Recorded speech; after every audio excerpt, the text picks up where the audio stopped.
1400 বছর আগে মদিনার নির্জন রাতে যখন সবাই ঘুমিয়ে, তখন একজন মানুষের চোখ ভিজে যেত আপনার ফিকিরে। আর আজ আমরা সেই উম্মত, তাকে কোথায় নিয়ে দাঁড়িয়ে আছি। একদিন তিনি সাহাবীদের মাঝে বসে হঠাৎ কেঁদে বললেন, আমার ভাইদের সাথে সাক্ষাৎ করতে বড় ইচ্ছে হয়। সাহাবীরা অবাক হয়ে জিজ্ঞেস করলেন, ইয়া রাসূলুল্লাহ, আমরা কি আপনার ভাই নই?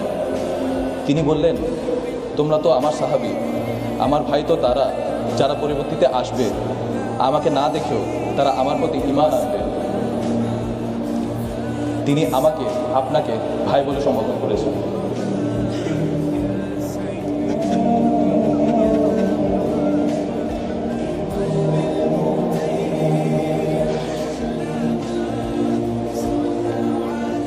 আম্মা জান আয়েশা রাদিয়াল্লাহু তাআলা আনহা একবার রাসূল সাল্লাল্লাহু আলাইহি ওয়াসাল্লামের কাছে দোয়া চাইলেন।